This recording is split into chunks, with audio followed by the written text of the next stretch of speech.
देवाधिदेव महादेव ने कहा, सुनो लक्ष्मी, दीपावली के दिन संसार के मनुष्य दीप लगाकर अपनी दिवाली मनाते हैं। जिस दिन मैंने त्रिपुरासुर का संहार करा, त्रिपुरारी बना, आज सारे देवताओं ने दिवाली मनाई है। सुनो लक्ष्मी, जिसके दरवाजे पर दीप प्रज्वलित हो, उसी दरवाजे के 5 दीप वृक्ष के नीचे, तालाब, बावड़ी, नदी, कुआं के स्थान पर, किसी शिव मंदिर की चौखट पर, अपने घर के बाहर के चौक पर, तुलसी के क्यारे पर, जिसके द्वार से ये 5 दीप निकल कर जाएं, लक्ष्मी तो देव दीपावली के दिन उनके घर में प्रवेश करना, तो वर्ष भर निकल कर बाहर मत जाना, साल भर निकल कर बाहर मत जाना। दीपावली के दिन जितना लक्ष्मी का प्रभाव है, उससे 1000 गुना जाना प्रभाव लक्ष्मी जी का देव दीपावली के दिन होता है। देव दीपावली बहुत प्रभाव।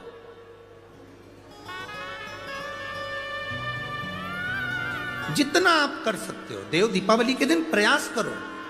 एक पान के पत्ते पर भी अगर तुमने एक बूंद शहद का भी भोग लगाया, लक्ष्मी को उसका फल मिलता। एक फूल के ऊपर भी शहद का भाग लगकर एक शंकर को चढ़ाया तो उसका फल मिलता है।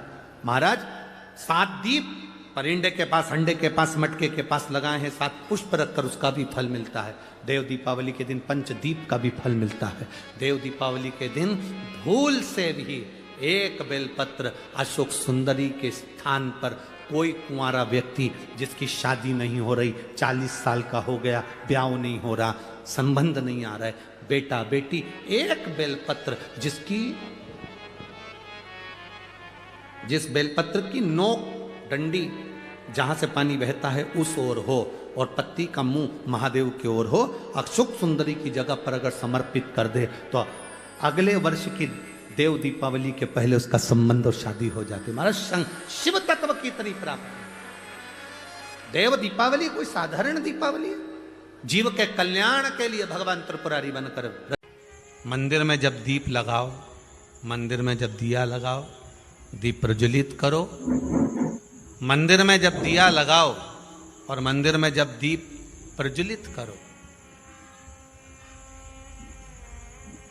उस समय पर जब मंदिर में दीप लगाएं और मंदिर में जब दिया प्रज्वलित करें, अगर गोल बाती है तो वो तो दिए के बीच में ही होगी, फूल बाती है तो वो दिए के बीच में होगी।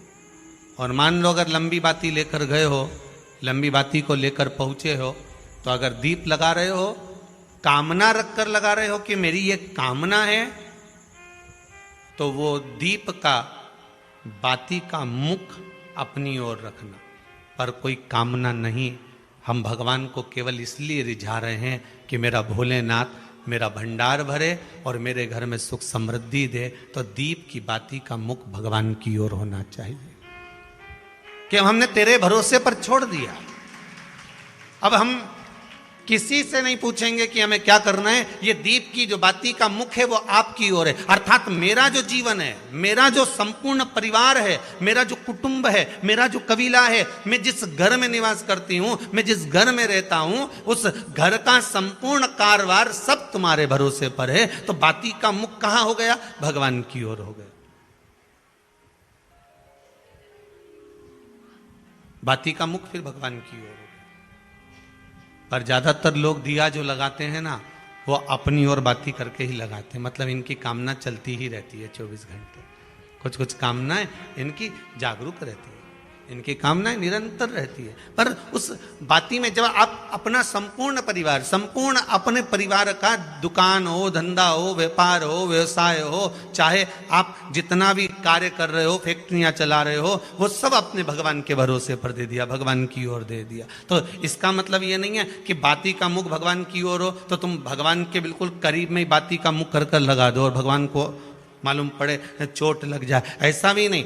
जब भी दिया लगता है, आप बहुत ध्यान देना महाराज, अगर भगवान जिस स्थान पर बैठे हुए हैं, अगर दिया हमको रखना है, भगवान जहां विराजमान है, दीप जब भी रखा जाता है भगवान के सामने, तो अपन जहां विराजमान है उससे भगवान और अपने बीच में कम से कम 2 बीता की दूरी तो होना ही चाहिए, जिससे भगवान को भी चोट ना लगे, भगवान को भी घात ना लगे।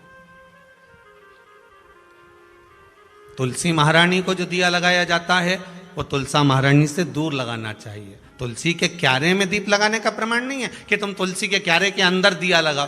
पहले तो ऐसा नियम था कि तुलसी का जो क्यारा बनता था उसमें एक नीचे अलग से दिया रखने की जगह बनती थी, तो उसमें दिया रख दिया जाता था। आज के जमाने में इतनी जगह ही नहीं कि वह में रखो, तो लोग वो कुंडा में धर के आ जाए।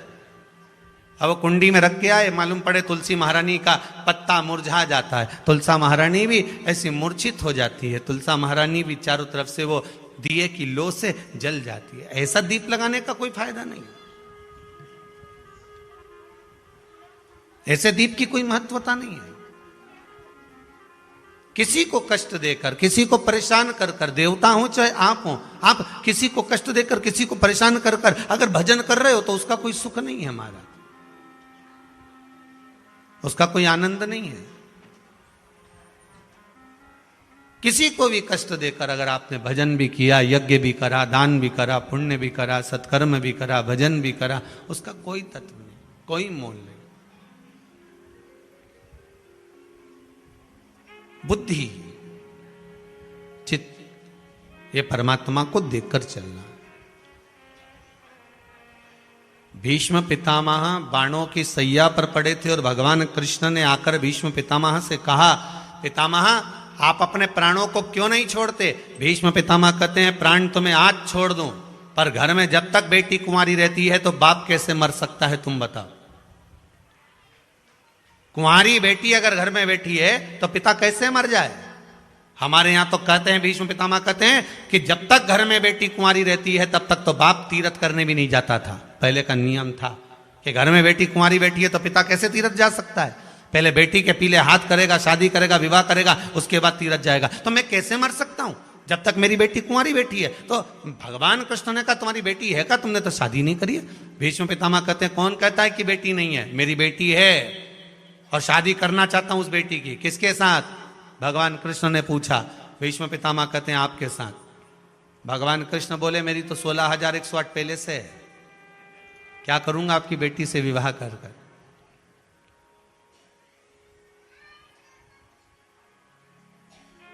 क्या करूंगा विवाह कर कर?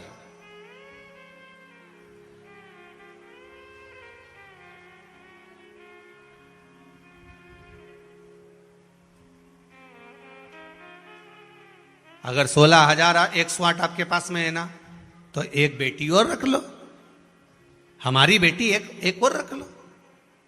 बड़ी समझने वाली कथा है। जब 16,108 भगवान कृष्ण के पास में है तो एक और देने की जरूरत क्या थी?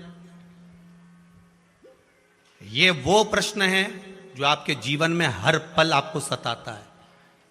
जब इसके घर में 4 व्हीलर 4 गाड़ियां थी, इसकी 2 3 दुकानें चल रही है, तो भगवान इसको क्यों इतना दिया जा रहा है? ये हमारा प्रश्न है। वो प्रश्न का उत्तर यहां है। भगवान भी ऐसा है कि भरे हुए को भरते जाता है। बोलो सही है कि गलत है? ये कई लोगों का प्रश्न है कि गुरुजी भगवान को तो देखो, जब उसके यहां देगा ना तो देता ही जाएगा, देता ही जाएगा। बेचारा